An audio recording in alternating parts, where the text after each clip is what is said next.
오늘 교육은 국책연구기관 신규 과제 책임자가 알아야 할 연구윤리 관리 방안을 주제로 경제인문사의 연구에 평가연수실 김병철 실장님께서 해주시겠습니다. 연구 책임자들 또는 연구 담당자들이 지켜야 될 관리 역량, 여기에 초점을 두고 오늘은 그 설명을 좀 드리겠습니다. 오늘 얘기 드릴 내용은 첫 번째 연구윤리 개요에 대해서 간단하게 말씀드리겠습니다. 그리고 연구윤리 평가 규정의 핵심적인 내용을 좀 설명을 하고, 우리가 2013년부터 연구회에서 연구윤리 평가를 했는데 지난해까지 평가한 결과를 전체적으로 좀 설명을 드리겠습니다.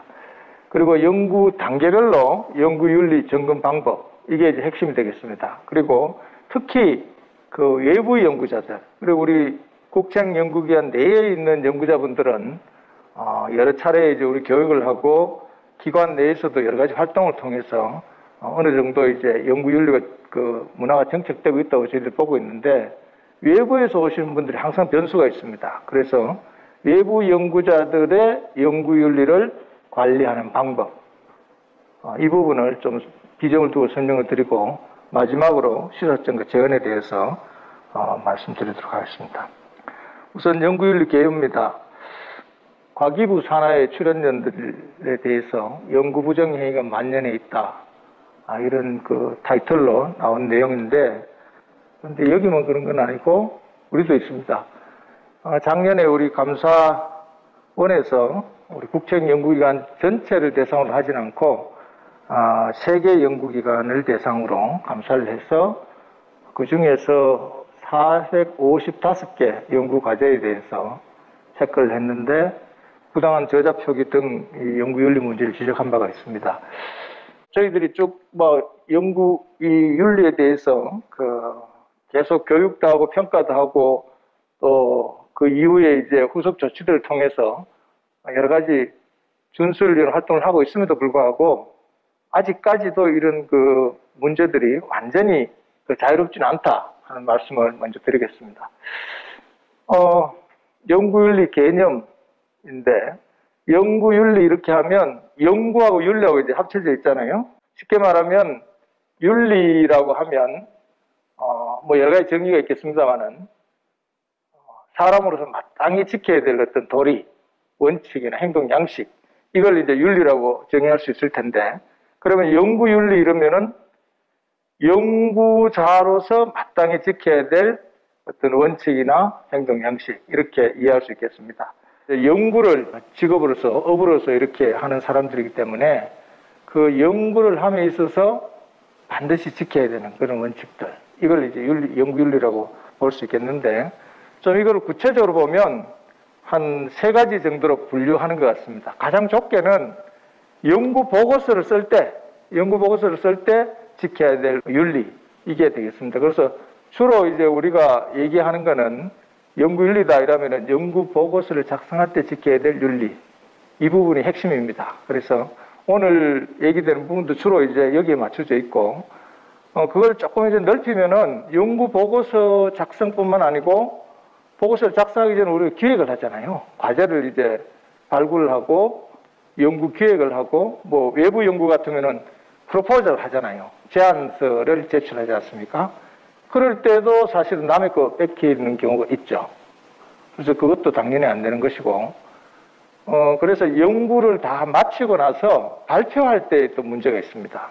작년에 많이 이제 이슈가 됐었는데, 소위 말해서 이제 부실학술단체, 부실학회 같은데 참여하거나 거기에 논문을 발표하는 거, 그게 이제 문제가 되죠. 그건 보고서 작성하고는 직접적으로 관련이 없지만 그 연구자로서 그 활동하는 데 있어서 하나의 단계로서 보고서 작성 이후에 발표나 게재, 여기에서도 지켜야 될 윤리가 있다, 이렇게 볼 수 있죠.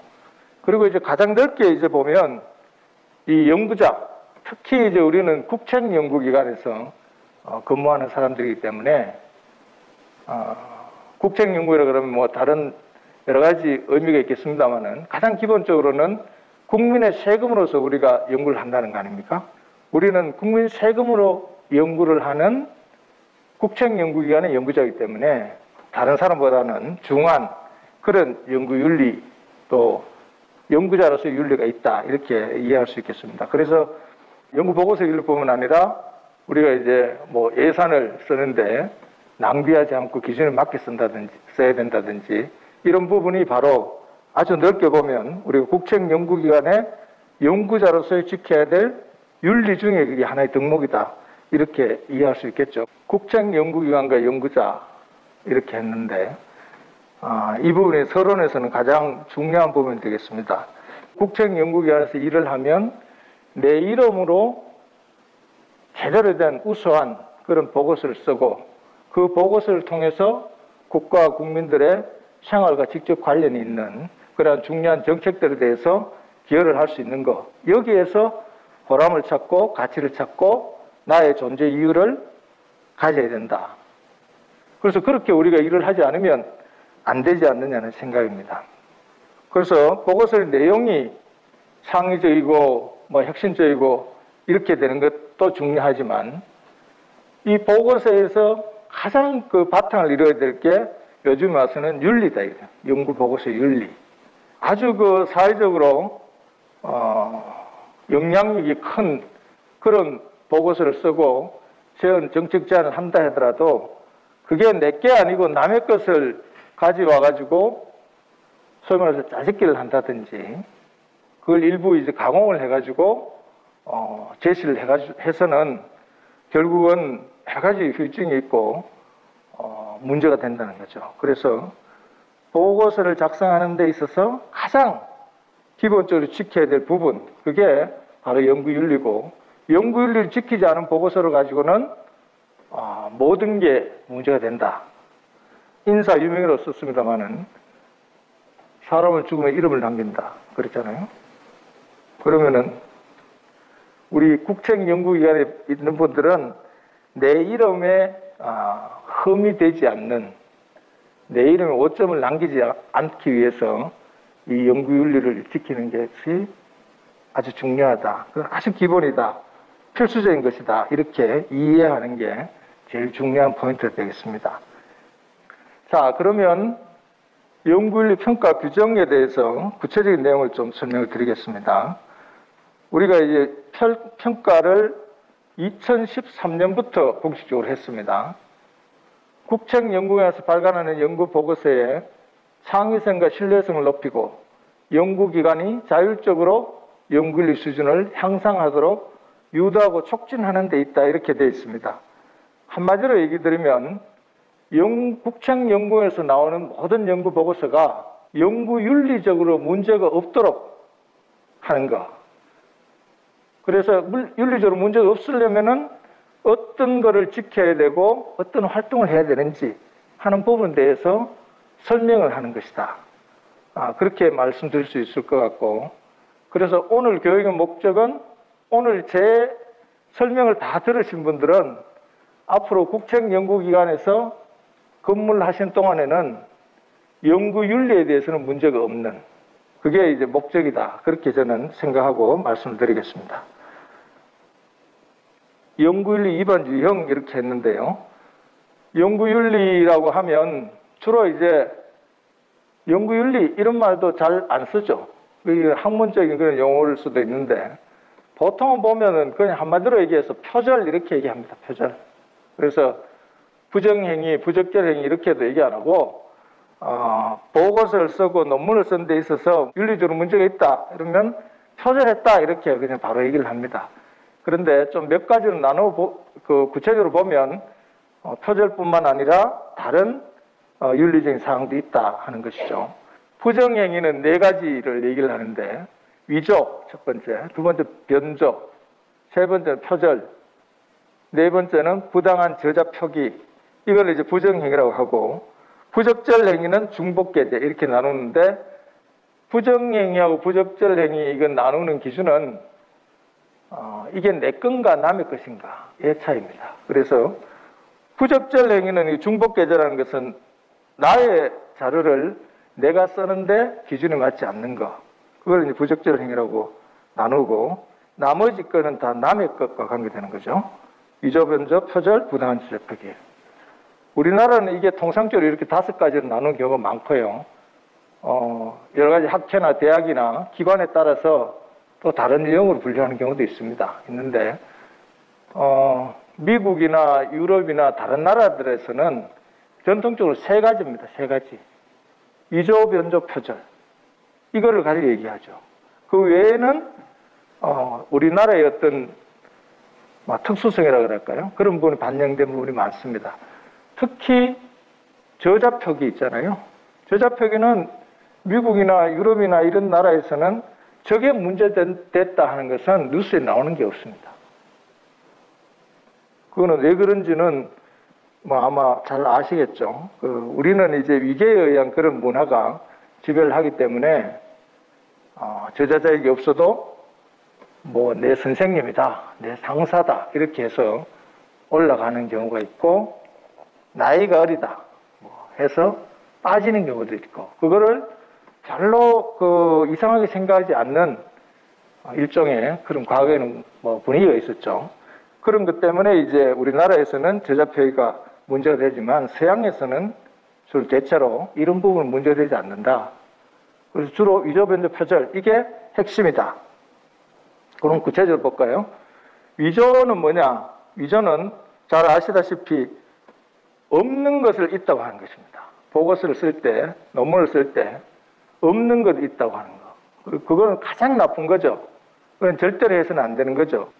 위조는 날조라고도 합니다. 날조.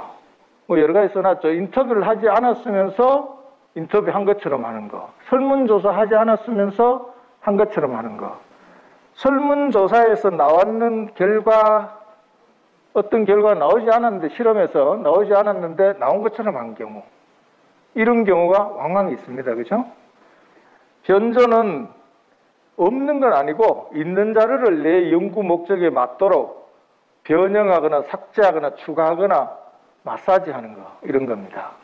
변조도 이게 절대 있어서는 안 되는 일인데, 연구를 하다 보면은 변조의 유혹에 빠질 수가 있습니다. 우리가 사회과학에서도, 우리 국책연구기관에서도 설문조사 이런 거 하면, 그렇죠. 보통 우리가 연구를 할 때는 결과를 모르는 것에 대해서 연구를 하는 경우보다는 결과는 있는데 내 연구의 결론, 이거는 벌써 있죠. 그걸 가지고 있는데 그거를 이제 논리적으로 설명하고 증명하기 위해서 연구를 하는 거잖아요. 예를 들면 세금을 올려야 된다. 그러면 그 올려야 되는 거에 대한 논리를 내가 구축하는 거죠. 연구라는 게. 그래서 외국 사례도 가져오고 국민들한테 물어보기도 하고 이렇게 되는데, 물어보는데 예를 들면은 자료 자체가 올리는 쪽으로 아니고 다 내리는 쪽으로 결과가 나와요. 그런데 나는 올리고 싶은 주장을 하고 싶은 거예요. 그럴 경우에 내리고자 하는 사람들을 몇 개를 빼버린다든지, 그렇죠? 그러면 평균을 내거나 통계를 내면 올린다는 내 주장을 얘기할 수 있잖아요. 그러한 경우가 많습니다. 그죠? 변조 의심을 받은 사례는 우리가 평가를 할 때도 많이 나옵니다. 그런데 이제 결과적으로는 잘 설명이 되고 이래서 변조가 아니고 단순히 내가 실수를 해서 그렇게 한 것이다 이렇게 설명이 되는 경우도 있는데, 사실은 변조는 상당히 우리가 주의해야 될 그런 부분이다. 세 번째 표절인데요. 표절이 이제 핵심입니다. 그래서 연구윤리 위반, 연구 부정행위 이러면 바로 이퀄 표절, 이렇게도 얘기할 수 있습니다. 그래서 표절이라는 거는 한자로 쓰면은 여기 지금 쓰지 않았는데 표자도 훔친다는 뜻이에요. 훔친다. 절자도 훔친다는 뜻입니다. 절도 할 때 그 절이죠. 그래서 둘 다 훔친다는 뜻인데 뭘 훔치느냐? 남의 아이디어나 생각이나 자료나 남의 글, 이걸 훔친다는 거죠. 그게 표절입니다. 그래서 구체적으로는 우리 평가 규정에는 6가지 유형을 제시를 해놨습니다. 여기에 해당된 표절이다. 우리가 흔히 알고 있는 것은 1번만 표절이라고 알고 있죠. 1번. 이미 발표된 타인의 저작물이나 독창적인 아이디어를 활용하면서 출처 표기를 하지 않은 경우 표절이다. 그렇죠? 남의 것을 가져다 썼는데 그걸 남의 것이라고 표시를 안 해서 그러면 표절이다 이거죠. 그것만 표절이라고 생각하는데 지금부터 보니 2번부터 6번까지도 다 표절이다 이거예요. 그래서 구체적 이런 기준을 모르면 1번이 아니기 때문에 2, 3, 4, 5, 6번 해도 괜찮은 걸로 생각하는 연구자가 있을 수가 있다 이거죠. 그래서 구체적인 상황, 디테일한 부분에 대해서도 이걸 연구윤리 준수하려면 알아야 된다. 2번은 출처표기를 아예 안 한 것이고 3번은 출처표기를 했는데 번역본에 대해서 출처표기되지 않고 원본에 대해서 출처표기한 경우 3번. 비슷한 거죠. 4번, 네 번째는 출처표기를 제대로 했음에도 양적, 질적 주정각이 있는 경우. 이게 이제 굉장히 논란이 큰 겁니다. 그런 거죠. 지금 뭐냐면 출처표기는 다 했어요. 남의 것이라고 다 출처표기를 했는데 그 양이 내게 종이 되고 남에게 주가 되는 거예요. 그보다 더 중요한 건 질적으로 보고서는 논문을 한 편 썼는데 거기서 핵심적인 내용은 다 남의 것이고 내 거는 없어요. 그래서 다 이렇게 편집을 잘 해가지고 짜집기를 잘해서 논문이나 보고서를 완성을 했는데 내 아이디어는 아무것도 없는 거예요. 남의 것으로 다 구성이 돼 있고. 그러면 출처표기는 다 했다 하더라도 이거는 내용적으로 남의 것을 가져온 것이다. 양적, 질적, 주정관계 위반으로 해서 표절에 해당됩니다. 5번, 타인의 저작물을 활용하면서 일부에만 출처표기하는 경우. 이것도 안 되죠. 이게 이제 4번하고 관계가 됩니다. 양적, 질적 관계, 주정관계 걸릴 것 같기 때문에 한 페이지를 가져왔는데 그 중에 반 페이지만 표시를 하고 반 페이지는 안 가져온 것처럼 하는 거예요. 그런 경우에 대개 이제 소명을 들어보면 실수로 내가 이게 제일 밑에 달아야 되는데 중간에 달았다 이렇게 설명을 하는데 사실은 그런 거죠. 4번으로 해석할 수 있는 거죠. 그걸 다 달아놓으면 양적으로 질적으로 추정관계에 해당될 수 있기 때문에 그걸 피하기 위해서 그렇게 하는 경우가 있죠. 그래서 굉장히 유의해야 되고 6번째, 타인의 저작물을 참조했다고 표기했으나 말 바꿨으나 여역 없이 그대로 인용한 경우. 이게 우리 국책연구기관에서 상당히 문제가 됩니다. 많습니다. 유의해야 됩니다. 뭐냐 하면은 이제 장이나 절이나 어떤 문장 페이지에서 여기는 무슨 보고서를 참조하여 작성했음 이렇게 표시하고 구체적으로 그 해당되는 문장이나 문단에는 표시를 안 하는 겁니다. 그걸 이제 허용을 하죠. 글을 쓰는 데 있어서는. 그렇게 하려 그러면 그 참조했다고 하는 것을 내용이나 취지나 뜻을 요약해서 이렇게 내 보고서에 넣어야 되지 그거를 그대로 카피해서 붙여넣기 하면 안 된다 이거죠. 그렇게 하는 건 참조한 게 아니죠. 그거는 직접 인용한 겁니다. 직접 인용한 것은 반드시 다운표 페이지를 표시하도록 되어 있거든요. 그게 위반되면 연구윤리 위반이 되는 거예요. 표절이 될 수도 있습니다. 그런데 참조하였음 했으면 참조해야 되는데 직접 인용하면서 참조하였음 썼기 때문에 그게 해당되는 거죠. 그래서 6가지의 구체적인 유형이 있는데 1번하고 2번 같은 경우에는 출처 표기를 하지 않은 경우죠. 그러니까 이건 당연히 표절이다 이렇게 되는데 보십시오. 3번부터 6번까지는 다 출처 표기를 한 경우입니다. 그렇죠? 1차 문헌에 대해서 출처 표기했고 출처 표기를 제대로 했고 일부에만 출처 표기를 했고 타인의 저작물을 참조했다고 출처 표기를 했고 이 경우는 다 출처 표기를 한 거예요. 그렇기 때문에 출처 표기를 한다고 해서 표절해서 자유로운 것이 아니다 하는 겁니다. 그렇게 출처 표기를 한다 하더라도 이러한 경우에는 표절로 논란이 될 수 있기 때문에 유의해야 된다 하는 것이죠. 우리 국책연구기관은 국책연구기관에서 하는 여러 가지 활동들의 특성이 있고 또 국책연구에서 나오는 보고서의 특성이 있습니다. 그래서 이게 일반적인 학계에서 쓰는 것을 그대로 적용하면 국책연구기관의 여러 가지 그 목적이나 취지에 비춰볼 때 문제의 소지가 있을 수 있다. 1번, 타인의 저작물을 직접 인용하면서 출처는 밝혔으나 인용보를 하지 않거나 페이지를 표기하지 않은 경우. 이거는 이제 직접 인용일 때 얘기인데요.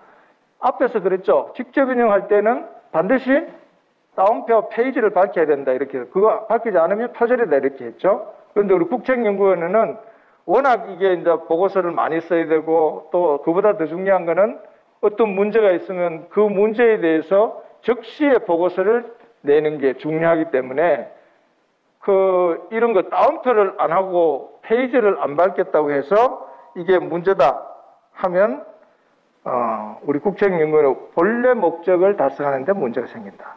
그래서 그런 경우에는 직접 인용하더라도 페이지 번호나 인용 부호를 하지 않아도 된다 이게. 우리 보고서에서는 이거 안 한다고 표절이라고 하지 않는다는 겁니다. 논문 쓸 때는 이거 안 하면 표절입니다. 어떤 학회든 이거 안 하면 다 표절입니다. 2번 보시죠.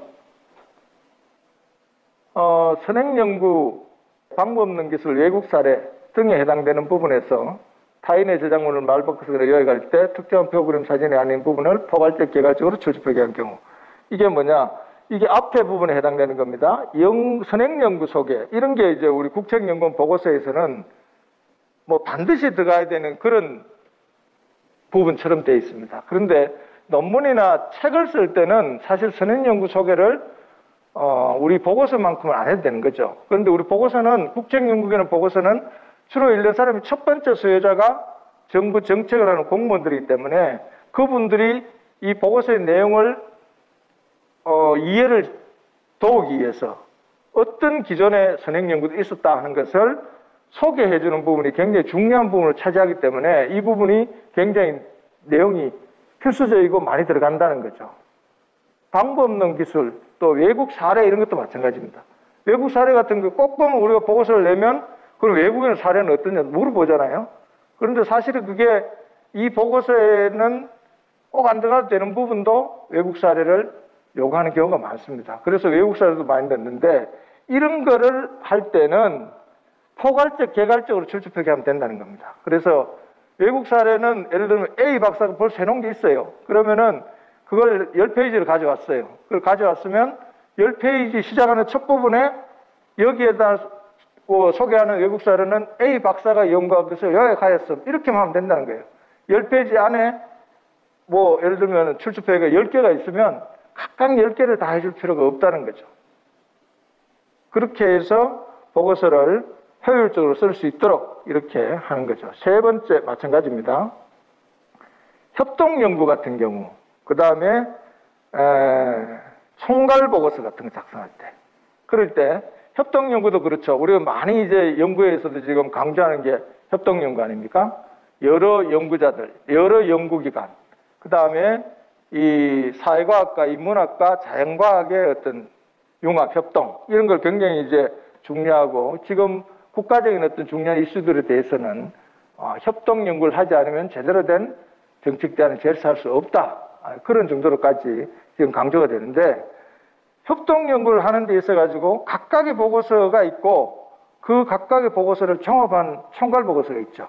총괄보고서를 쓸 때 얘기입니다. 총괄보고서 쓸 때 그거를 예를 들어서 5건의 각각의 보고서가 있고 그걸 종합한 총괄보고서 쓸 때 각각에 대해서 출처 표기를 앞에 얘기하는 이런 방식으로 하지 않고 이거는 1번 보고서를 요약한 것이면 이 장은 2번 보고서를 요약한 것이면 이것만 하고 안에 다르지 않아도 된다. 협동연구 보고서 쓸 때. 연차 보고서도 마찬가지입니다. 우리 국책연구기관에는 원래 해가지고 원래 끝나는 보고서도 있지만은 이게 몇 년 동안 계속되는 보고서가 있잖아요. 원래 만약에 내가 보고서를 쓰는데 이게 작년에 연구 결과가 있어요. 그러면 작년 연구 결과 어떤 내용이 있고 올해는 뭘 할 거고 내년에는 어떻게 할 거다 하는 것을 간단하게라도 설명을 하고 원래 연구를 해야 읽는 사람이 이해를 할 수 있잖아요. 그럴 때 작년에 했는 것을 요약하는 부분에서는 각각에 대해서 표시를 하지 않고 개괄적, 포괄적으로 출처표기하면 된다는 거예요. 그렇죠. 그래서 이런 부분은 다 인정을 하고 있습니다. 그 다음에 판례나 법령 같은 경우에도 조항만 표기하면 되고 표, 그림, 사진 등의 출처 표기를 했고 해당 자료를 설명하는 부분에 출처 표기를 하지 않았지만 어쩌고 저쩌고 하는 경우. 그리고 이건 뭐냐? 원래는 표나 사진이나 그림, 제가 나중에도 결론적으로도 굉장히 강조하는 부분인데요. 이 부분이 이제 가장 문제가 되는데 표, 그림, 사진에 대해서는 반드시 그 표그림 사진에 해당되는 부분과 설명하는 본문에서 양쪽에 다 출처 표기를 해야 됩니다. 그런데 표그림 사진에는 출처 표기를 하고 본문 설명할 때는 출처 표기를 안 하는 것, 그 경우는 국책연구원 보고서에서는 허용한다 이겁니다. 논문을 쓸 때는 그렇게 하면 출처 표기 위반, 표절이 될 수 있는데 우리 연구원에서 나온 보고서에서는 표에는 출처 표기 안 하면 표절입니다. 표에는 출처 표기 되어 있는데 본문에 설명할 때 안 하는 것은 허락한다. 이제 표절에 대해서 설명 다 마쳤고요. 표절이 제일 핵심이고 내용이 많습니다. 그 다음에 부당한 저자 표기는 간단합니다. 저자로서 정당한 자격을 갖춘 사람에게 저자 자격을 부여하지 않거나 반대의 경우 저자 자격이 없는 사람한테 저자 표기를 해주는 경우는 부당한 저자 표기에 해당됩니다. 굉장히 말이 쉽죠? 저자란 해당 연구에 실질적으로 지적 기여를 하고 연구 진실성에 대해서 책임을 지며 연구진 간에 저자로 표기되는 것에 대한 협의가 이루어진 개인을 말한다. 이렇게 했는데 좀 어렵죠. 세 가지의 요건을 모두 충족해야 저자가 될 수 있다. 이겁니다. 첫 번째, 기여입니다. 기여. 당연하죠. 저자가 되려고 그러면 그 보고서에 대해서 실질적으로 지적인 기여를 해야 된다. 작년에 제가 이거 TF를 이제 책임 맡아가지고 이렇게 쭉 할 때 미국의 사례, 영국의 사례, 자연과학의 사례, 사회과학의 사례 다 조사를 했습니다. 했는데 모든 거에서 1번은 다 공통입니다. 1번은. 그래서 실질적으로 지적으로 기여해야 된다. 너무나 당연한 얘기죠. 책임진다는 것은 누가 물어보면 거기에 대해서 답할 수 있어야 되는 거예요. 그게 책임지는 거죠. 그게 교신저자 이런 거죠. 왜 교신저자가 있습니까? 물어보면 답해야 되는데 실질적으로 지적인 기여를 했으면 당연히 답하겠죠. 그런데 그게 제대로 된 기여를 안 한 사람의 이름을 올려놓으면 그 사람 답을 못하죠. 그래서 답하는 문제와도 관련이 되고 또 여러 가지 아까 앞에서 얘기했는 그런 연구 윤리를 지켰느냐 안 지켰느냐에 대한 부분 그리고 실험이라든지 이런 부분에 있으면 윤리적인 문제 이런 까지를 포함해서 자기가 책임을 져야 됩니다. 마지막 협의가 있는데 자 그래서 앞에 이제 실질적으로 지적 기여를 하고 그 수행한 연구에서 책임을 지는데 동의하고 이렇게 하면 무조건 다 저자가 되느냐 그게 아니다 이거죠. 연구진 간에 저자를 포기되는 것에 협의가 이루어진 자입니다. 이 부분도 많은 경우에는 합의로 되어 있습니다. 합의된 사람만 저자자격이 있다. 앞에 두 가지에 대해서 연구자들이 합의된 사람 요거만 저자로 얘기하는 경우가 있는데 우리는 협의로 바꿨습니다. 왜 그러냐? 저자 결정 절차를 보시면 됩니다. 기여 책임 협의에 대한 세부 기준은 학문 분야별로 연구기관별로 다를 수 있다. 각 연구기관에서는 직위나 직책, 나이, 성별 등에 상관없이 공정하고 투명하게 저자를 결정할 수 있는 기준을 제정하면 좋겠다. 그래서 저자 결정의 절차는 연구기관 협의를 바탕으로 연구사업심의기구를 통해서 결정하도록 이렇게 우리는 정했습니다. 보통 이제 학계에서 얘기할 때는 그 저자가 문제가 되는 것은 주로 이제 논문의 경우가 많죠. 책은 뭐 단독 저자든 공동 저자든 시작할 때 이미 그게 다 합의가 돼서 시작하죠. 내가 혼자 책 쓰는 게 대부분이고 10명이 쓰더라도 10명에서 우리 책 한번 써볼까? 한 챕터씩 할래? 이렇게 해서 하는 거기 때문에 뭐 문제 소지가 없습니다. 그런데 이제 논문 같은 경우 특히 이제 실험을 하거나 여러 사람들이 이제 각각 역할을 나눠서 하는 경우 이런 경우 문제 소지가 있고 특히 이제 우리 국책연구위원 보고서 같은 경우에는 단독 저자가 없잖아요, 거의. 단독 저자 아주 예외적으로 있고 대부분은 공동 저자이기 때문에 거기에 참여하는 사람이 여러 경우 많죠. 조사에 참여한 사람, 조사 결과를 분석한 사람, 조사를 설계할 때 참여한 사람, 뭐 많죠. 그런 것들이 많기 때문에 이거를 앞에 세 가지 원칙을 얘기를 했습니다만 그것 가지고도 모자란데 논란의 소지가 많이 있을 수 있다. 그래서 결국은 우리는 국책연구위원회는 모든 기관에서 연구심의위원회를 다 구성해서 운영하고 있기 때문에 거기에서 이러한 기준을 바탕으로 최종적으로 결정을 하도록 그렇게 했습니다. 마지막 중복계제인데요. 앞에 표절하고 같은 얘기입니다. 표절은 남의 것을 그렇게 가져오면서 출처표기하지 않으면 표절에 해당되고 중복계제는 뭐냐? 내 것을 내가 가져올 때도 출처표기를 하지 않으면 연구윤리 위반입니다. 그래서 그걸 중복계제라고 이렇게 표시를 했는데, 중복계제라고 쓰기도 하고 자기 표절이라고 쓰기도 합니다. 자기 표절. 그리고 자기 것을 자기가 표절했다. 말이 좀 안 되죠. 내 걸 내가 썼는데 무슨 표절이냐, 이렇게 얘기하는 사람들이 많습니다. 과거에 했는 거를 다 짜집게 해서 이번에 한 것처럼 하면 안 되는 거죠. 연구윤리 위반이죠. 윤리적으로 문제가 있죠. 그렇기 때문에 과거에 했는 것은 과거에 했다고 하고 이번에 한 것은 이번에 했다고 해야지, 과거에 했는 것을 그냥 가져와서 이번에 한 것처럼 하면 윤리적으로 문제가 있는 거죠. 그래서 그럼 자기 표절 또는 중복계제 이렇게 합니다. 이중계제라는 말이 있습니다. 이중계제. 내가 하나의 논문이나 보고서를 작성했어요. 그래서 해서 논문을 칩시다. 이거를 행정학회에도 발표를 하고 정책학회에도 발표하고 정치학회에도 발표하고 세군데 발표했어요. 같은 논문으로. 그게 이제 이중계제 또는 삼중계제죠. 되겠죠. 그렇게 되는 경우는 연구윤리 위반이 되는 겁니다. 그래서 하나의 결과물은 하나의 실적으로서 인정받아야지 이게 2번, 3번 카운트돼서는 안 된다는 거죠. 그 윤리적으로 문제가 있다 하는 겁니다. 그러한 경우에는 이중계제라고 얘기하는데, 이중계제와 자기표절 이거를 합쳐서 얘기할 때는 중복계제다 이렇게 흔히 얘기를 합니다. 유형은 구체적으로는 1번 자신의 저작물에 대한 출처표기를 하지 않은 경우, 2번 일부에만 출처표기를 한 경우, 3번 양적 질적 주성관계. 앞에 설명이 다 됐죠. 이 중복계제는 더 중요한 게 있습니다. 바로 예조항인데요. 우리 국책연구기관의 특성, 우리 국책연구에서 나온 보고서의 특성, 일의 특성 이런 걸 고려해서 우리는 연구를 업으로 하잖아요. 그러니까 늘 내가 앞에 해놓은 연구가 있다 이거예요. 그런데 그것을 다 마치 남의 것을 갖다 쓰듯이 그렇게 우리가 다 표시해가지고 하려고 그러면 너무 이게 비효율적이고 이치에 맞지 않다. 중복계제 유형은 3가지밖에 없는데 중복계제에 대한 예외 조항은 8가지가 있습니다. 훨씬 더 이제 예외를 널리 인정하는 거죠. 표절보다도. 그래서 세부적인 내용 보시죠. 출판되지 않은 학위 논문의 내용을 적절한 범위 내에서 연구보고를 하는 경우. 그리고 내가 박사를 했어요. 하고 연구원에 왔습니다.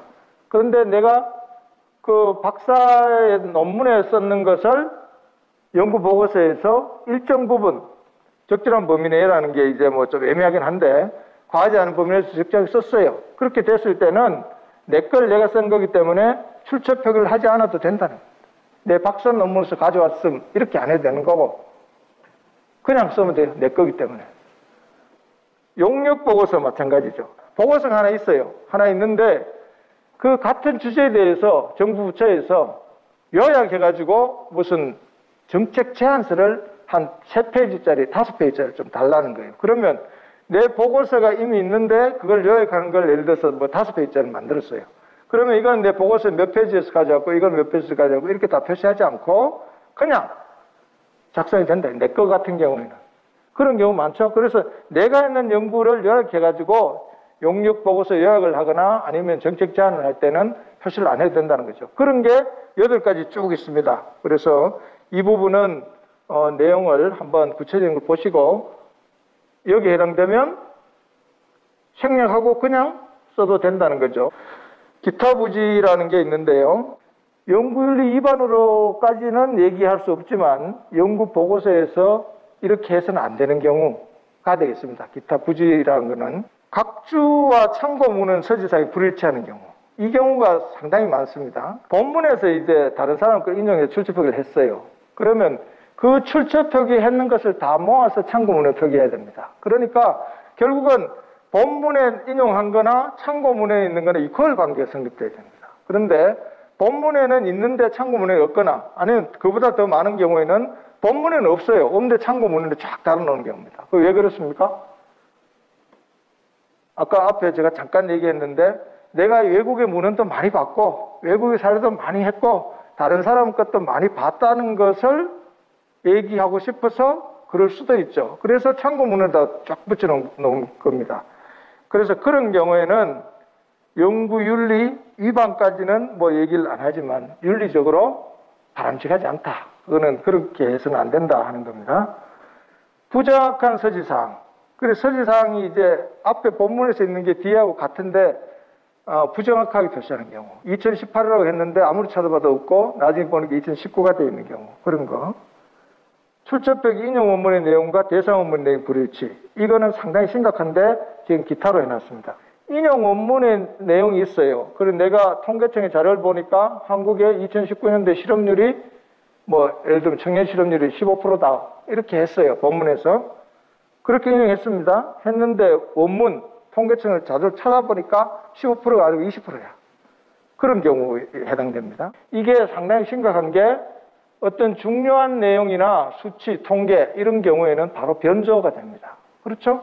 변조하고 별 차이가 없습니다. 이렇게. 그래서 변조의 그 논란을 일으킬 수 있기 때문에 굉장히 주의해야 된다. 그런데 여기 기타 부위적으로 해놓은 것은 그런 변조에 해당되지 않지만 그러한 부분에 대해서는 기타 부위적으로 이렇게 표시해놨습니다. 그래서 표그램 사진 인용했음에도 연구자 제공한 것처럼 표기한 경우 이것도 안 된다는 거죠. 자, 연구윤리 위반에 대한 제재 조치 해가지고 나왔는데요. 이게 사실 연구윤리 우리 평가하고 하는 점검하고 하는 목적은 연구윤리 위반자가 없도록 하는 예방하는 데 목적이 있는데 그럼에도 불구하고 연구윤리 평가를 하면 우리가 앞에서도 얘기했습니다마는 세금으로 가지고 모든 일을 하고 우리는 여러 가지 감독을 받기 때문에 우리 결과에 대해서 우리 한 일에 대해서 국무총리실에 보고하고 국회에 보고하고 이렇게 됩니다. 자연스럽게. 그래서 이 연구윤리에 대해서 우리가 2013년부터 공식적으로 점검을 했는데 매년 이렇게 결과가 보면은 문제가 있는 보고서가 있는데 그게 완전히 없어지지 않는 이유 그게 뭐라고 생각하느냐 이렇게 국회에서 묻는 겁니다. 우리 교육이 모자라서 그렇다. 앞으로 홍보를 더 하겠다. 이제 이렇게 계속 저희들은 얘기를 하지만 이게 적절한 제재 이게 없기 때문에 그런 거 아니냐 해서 여러 차례의 요구가 있었습니다. 그래서 이거는 작년에 우리가 만들었죠. 2019년에 연구윤리 위반이 되면 위반의 심각성 그리고 고의 과실 여부 이런 것을 종합적으로 따져서 그 내용이 심각하거나 고의가 있으면 중징계하도록 되어 있습니다. 파면까지 가능하도록. 연구윤리 위반하면 파면됩니다. 요즘은. 외부 연구자가 이제 문제가 많습니다. 지금. 우리 이제 국책연구기관은 지난 한 7, 8년 동안 계속 저희들이 교육을 하고 홍보를 하고 평가를 하고 후속 조치를 해왔기 때문에 많이 이제 좋아졌는데 매년 외부 연구자들이 새로운 사람들 들어오잖아요. 연구를 할 때. 그분들이 그 보고서에서 문제를 일으키는 거예요. 위반 정도의 심각성에 따라서 일정 기간 연구 참여 배제. 그래 앞으로 국책연구원 근처에도 발을 들이지 마라. 이겁니다. 연구윤리 위반하는 사람은. 연구 계약 해제하고 기지급된 연구비 환수하고 연구윤리 위반 사실을 소속기관에 통보하도록 이렇게 우리가 규정을 만들었습니다. 그렇게 하면 그 소속기관에서 반드시 그 정부의 그 교육부의 연구윤리 확보를 위한 지침이라는 게 있습니다. 그게 상위의 기본인데요. 거기에 따라서 모든 그 기관에서 그 사람에 속한 기관에서 연구윤리 심의를 하도록 되어 있습니다. 해서 여기에 해당되는 것 심각하냐 하면은 파면 해임 이거 다 그걸 할 수 있도록 그렇게 됩니다. 그리고 공통적인 의무사항으로서는 해당 발간물은 반드시 수정하거나 발간 금지해야 되고요. 내부 연구자에 대해서는 일정 시간 연구윤리 교육을 이수하도록 이렇게 되어 있습니다. 특히 외부자들에 대해서는 이런 부분을 연구 시작할 때 잘 알려주셔야 된다. 우리가 연구윤리 평가를 쭉 해보니까 어디에서 우리 국책연구원의 보고서에 문제가 있느냐 하는 겁니다. 그래서 이걸 알면 그게 없도록 하면 되겠죠. 그죠? 자, 평가 결과 보면 2013년부터 우리가 작년까지, 2018년까지, 2019년도 보고서에 대한 평가는 지금 현재 진행 중에 있습니다. 곧 이제 마무리될 텐데. 첫 번째 해에는 보니까 103건의 연구윤리 위반이 나왔습니다. 두 번째 해에는 그게 77건으로 떨어졌고요. 보고서당 했을 때는 0.45가 됐습니다. 그러니까 이때도 한 150건 정도 평가를 했는 것 같네요. 0.45니까. 160건쯤 됩니까? 2015년도에는 이제 뚝 떨어졌죠. 2015년도에 22건으로 떨어졌고요. 그 다음에 20, 14, 21 이렇게 되고 보고서당 0.13으로 거의 비슷하죠. 13, 13, 13, 0.15 이렇게 해서 지금은 굉장히 안정되어 있는데 그럼에도 불구하고 아직까지 완전히 클리어하지 않다 하는 게 알 수 있습니다. 2016년부터 2018년까지 윤리의 유형별로 보면은 위반 유형이 위조 변조는 하나도 없고요. 지난 8년 동안에 변조가 하나 있었습니다. 하나. 제가 기억하기로. 위조는 없었고요. 표절 의심 사례는 37건. 3년 동안에. 그 다음에 이제 부당한 제조 표기도 없었고, 중복게재, 이게 내 것을 가져왔을 때 제대로 표시 안 한 거 18건. 그래서 이 두 가지 유형밖에 없다. 지금 우리 국정연구위원회에서는. 그래서 주의해야 될 부분도 이 부분이다 하는 거죠. 각각의 유형별로 보면 표절에 대해서는 보면 37건 중에서 단순 출처 미표기가 월등히 많습니다. 그래서 우리 국정연구기관에서 연구윤리적으로 문제되는 것은 여전히 지금 남의 것을 가져왔음에도 불구하고 그것을 출처 표기하지 않은 경우가 제일 많다는 거죠. 그래서 이 부분은 각별히 유의를 하고 관리를 하셔야 된다.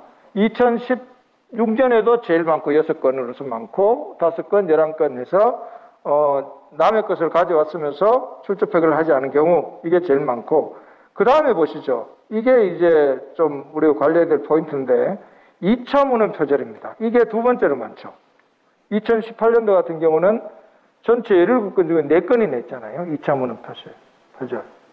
그러니까 이게 굉장히 유의해야 됩니다. 그래서 박사들이 연구 보고서를 이렇게 낼 때 그분들은 이런 세부적인 기준을 몰라서 예를 들면 자기가 그 번역본을 봤으면서도 원문을 본 것처럼 표기할 수 있어요. 그러면 연구 관리하거나 책임자들께서는 그걸 확인해야 됩니다. 학계마다 연구기관마다 조금 다를 수 있는데요. 원칙은 그렇죠. 1차 문헌을 먼저 표기하고 2차 문헌을 자기는 번역본을 보았음 이렇게 표기하는 거죠. 그렇죠? 그렇게 표기하는 게 원칙이고 그렇지 않으면 자기가 본 것을 표기하는 겁니다. 1차 문헌 표기 안 하고 2차 문헌만 표기하는 거죠. 2차 문헌을 봤음에도 불구하고 1차 문헌을 표기한 경우가 상당히 많기 때문에 이 부분을 유의해서 관리하셔야 된다. 중복게재 의심사례입니다. 자기 것을 가져왔음에도 불구하고 과거의 것을 지금 한 것처럼 표기하지 않은 경우 이게 제일 많죠. 아까 앞에 설명할 때 이 자기 것을 가져올 때 출처 표기하지 않아도 되는 경우 8가지가 있었습니다. 거기에 해당되지 않음에도 불구하고 출처 표기 안 한 겁니다. 그거는 문제가 된다는 거죠. 그래서 앞에서 얘기했는 그런 8가지 경우에는 출처 표기 안 해도 문제가 안 되지만 그렇지 않고 당연히 출처 표기를 해야 됨에도 불구하고 안 한 경우가 이렇게 나오는 겁니다. 단순 출처 미표기 제일 많고 그 다음에는 보면은 거의 없죠. 일부만 표기하는 경우. 양적, 질적, 주종관계. 그건 내 것을 가져오더라도 너무 많이 가져오면 안 된다는 거죠. 기타 부주의가 아까 4가지 얘기했죠. 1번, 각자하고 참고문헌이 불일치하는 경우 이렇게 많습니다. 이게 지금 2018년도 한 해 동안에 이런 거거든요. 부정한 서지사항, 이것도 상당히 많고요. 연구 단계별로 그러면 연구 윤리 점검을 어떻게 해야 되느냐. 2017년도부터 이제 우리 연구회에서 모든 연구 윤리 평가를 하는 게 아니고 연구기관 자체적으로 하라는 겁니다. 큰 방향이. 6, 7년간 연구에서 쭉 해왔고 8가지 제도도 이제 만들었고 시스템과 절차를 만들었기 때문에 이제 앞으로 연구기관 자체적으로 잘 하시고 우리는 그걸 잘 하는지 안 하는지만 이제 우리는 점검하고 도와드리고 이렇게 하겠다 하는 겁니다. 자, 연구기관의 연구윤리 자체 점검 구축 사례, 지금부터 사례를 말씀드리겠습니다. 이게 지금 우리 몇 개 기관의 사례인데요. 연구 보고서를 이제 연구를 시작할 단계에서, 착수하는 단계에서 모든 연구자들에 대해서 연구윤리 서약서를 받는다는 겁니다. 10명이 참가하면 10명 다 이렇게 해서 연구윤리 서약서, 양식이 있겠죠. 그래서 서약서를 받고 나는 연구윤리 위반하지 않겠습니다. 이걸 받는다는 거죠. 맞춤형 연구윤리 교육을 합니다. 시작할 때. 교육을. 그래서 반드시 교육을 해야 돼요.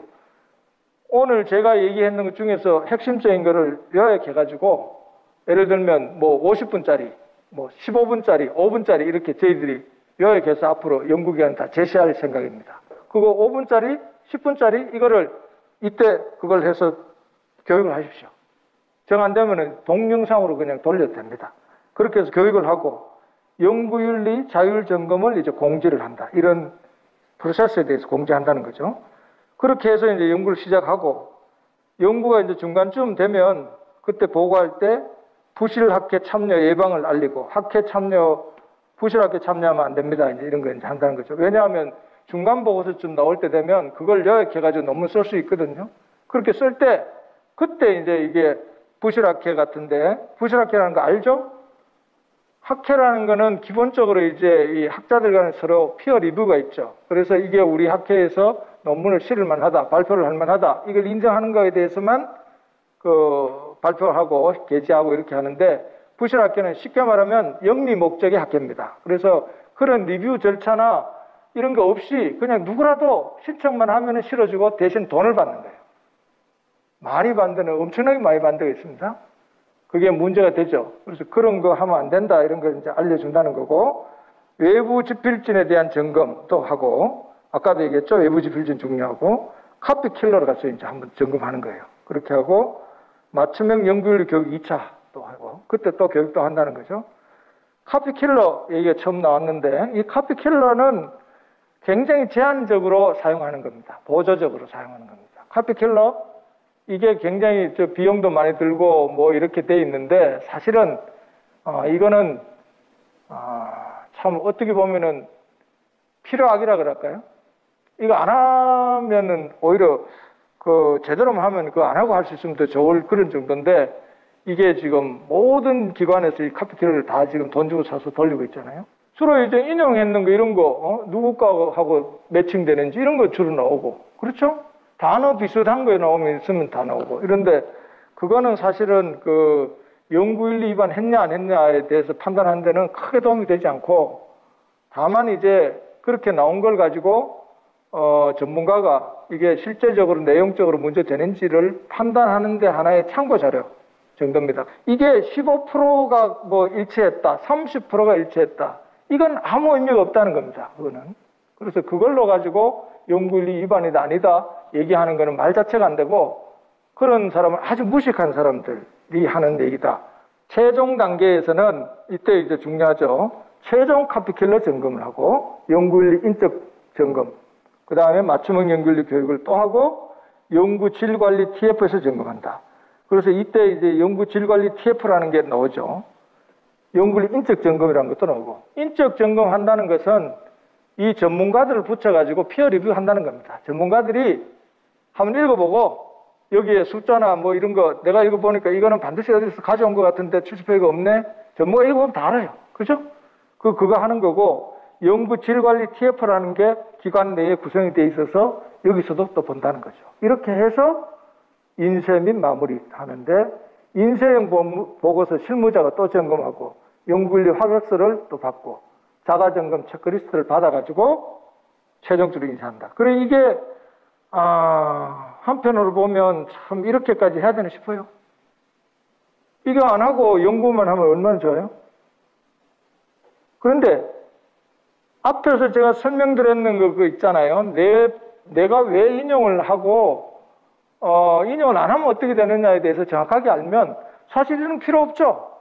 다른 사람이 카피킬러 돌릴 필요도 없고 그 연구 질관리 TF에서 점검할 일도 없고 연구윤리 인적 점검 받을 필요도 없어요. 연구윤리 이거 위반돼 가지고 표절의 논란에 휩싸이면 내 보고서가 그게 쓰레기가 되고 내가 완전히 쓰레기가 되고 심지어는 이 연구계에서는 계속 연구를 할 수가 없다. 이렇게 되는 거예요. 그리고 시간이 지나가지고 뭐 10년이나 20년 후에 국무위원이 되려고 그래도 국무위원 후보자 청문회 하면은 단골 메뉴 중에 하나가 연구윤리 아닙니까? 거기에서 문제돼가지고 결국은 최종적으로 국무위원이 못 되는 사람이 얼마나 많아요? 그런 정도로 이게 심각한데, 그리고 지금도 영향을 미치는, 앞으로 미래에도 영향을 미치는데, 거기에 대해서 인식을 제대로 하고, 그 보고서를 할 때 출처 표기하는 게 과거의 선배들한테 대한 감사, 그 다음에 지금 내 주장에 대한 신뢰성을 높이는 거, 앞으로 공부하는 후배들에 대한 어떤 그 내비게이터의 역할, 이런 걸 통해가지고 해야 되기 때문에 당연히 출처 표기해야 된다 해서 그걸 남의 거, 내 거, 과거의 거, 이걸 제대로 출처 표기하면 이런 과정이 필요가 없는 거죠, 사실. 그게 제대로 인식이 안 돼 있는 사람들이 있기 때문에 그래서 이제 이런 어떻게 보면은 번거롭고 하지 않아도 되는 그런 부수적인 일을 하게 되는 거죠. 그래서 굉장히 어떻게 보면 체계적인데 제가 볼 때는 좀 답답합니다. 이렇게 해야 되나 하는 생각이 들어요. 이 연구가 잘못한다는 건 아니고요. 예, 그 다음에 최종 단계 연구윤리 점검은 이걸 좀 구체적으로 앞에 그 마지막 단계 있잖아요. 그걸 구체적으로 해놓은 겁니다. 연구진에서는 연구보고서 인용 출처 표기를 점검하고 연구기획실에서 이제 카피킬러를 돌리고 연구윤리 점검 조사원을 맞춤 배정한대요. 바로 그거죠. 그렇게 해서 각 보고서마다 맞춤 배정을 해주고 그래서 자체 점검단에서 정밀 점검을 하고 그렇게 해서 그 결과를 연구진한테 피드백 해주고 수정해가지고 제출하면 연구윤리 점검 결과 반영서를 작성해서 그걸 하고 그 다음에 이제 반영한 거는 이제 반영됐고 미반영은 미반영한 게 타당하냐 안 하냐를 검토한다는 거죠. 그렇게 해서 최종적으로는 체크를 해서 연구윤리 문제가 없는 보고서가 인쇄되도록 한다. 그런 얘기입니다. 자, 마지막으로 외부 연구자 연구윤리 관리 방법입니다. 외부 연구자가 이제 중요합니다. 외부 연구자 때문에 지금 문제가 생기는 경우가 많고요. 지금 보면 2017년도에 이 기관에서 자기들은 문제가 없는데 외부 연구자가 문제가 생겨가지고 연구윤리 보고서 위반 보고서가 하나가 나왔고 그래서 연구 책임자는 서면 주의를 받고 공동 연구자는 용역 참여 제한 5년 이렇게 했습니다. 그리고 5년 동안은 우리 국책연구위는 앞으로 못 온다 이렇게 된 거고 물론 그 소속된 기관을 통보했겠죠. 그래서 거기서 추가적인 아마 그 조치가 있었을 겁니다.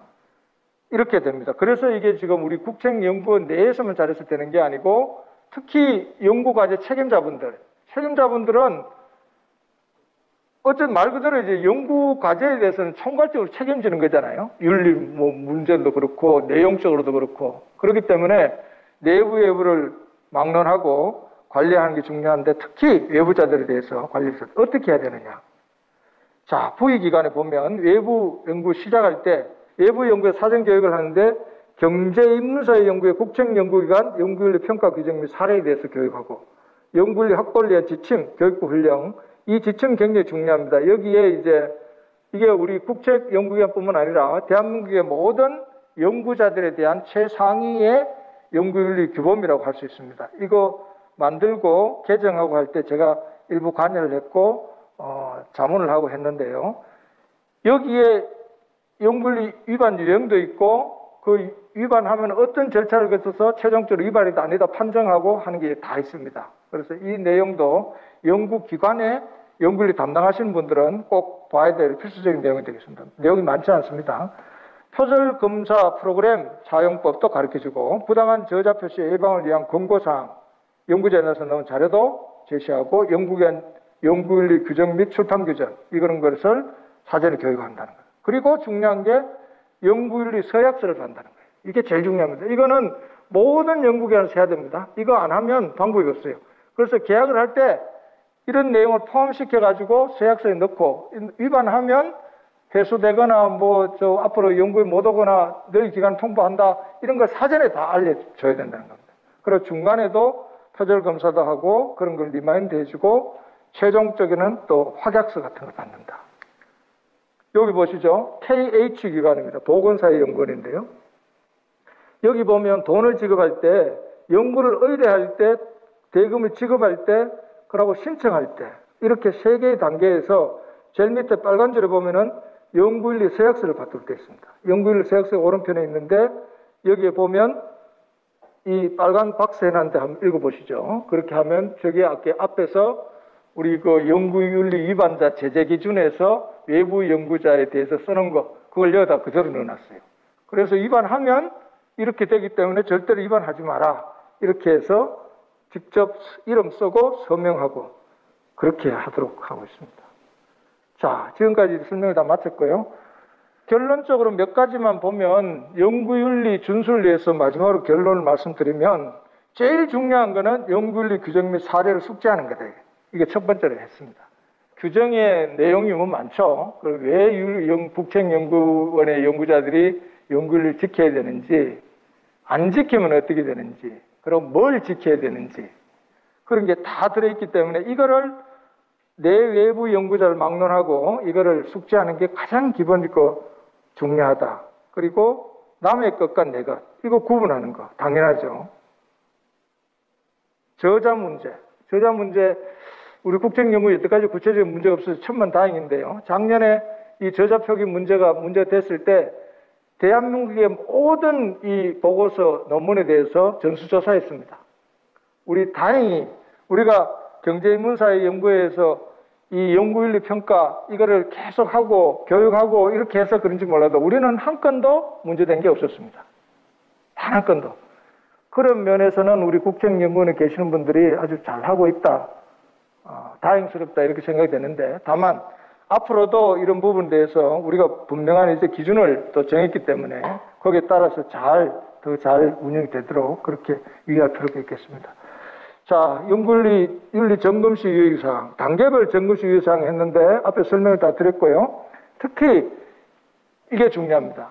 연구과제 책임자 분들이 해야 될 거, 그 다음에 연구기관 전체에서 연구윤리를 담당하는 조직에서 일하시는 분이 해야 될 거, 이게 있습니다. 앞에 쭉 보면 그게 나오죠. 그래서 그 양자에서 역할을 잘 해주셔야 됩니다. 그 역할을 잘 나누어서 협업하는 게 굉장히 중요하다. 외부 연구자 관리하는데 첫 번째 나오죠. 원고를 의뢰하거나 위탁 계약을 하거나 이렇게 할 때 연구윤리 서약서를 반드시 받아라. 그 내용을 포함시키라는 겁니다. 이게 제일 중요하고, 그 다음에 교육을 해야 되고, 중간이나 최종 이런 거 받을 때도 체크를 해야 되고, 제일 마지막에 있는 만일에 하나 위반되면은 이러이러하다 하는 것을 그거를 철저하게 외부 사람한테 교육하고 계약서에 포함시키고 그렇게 하셔야 된다. 우리가 연구윤리 준수의 문화가 정착되도록 하는 거, 그게 굉장히 필요한 것 같습니다. 마치겠습니다.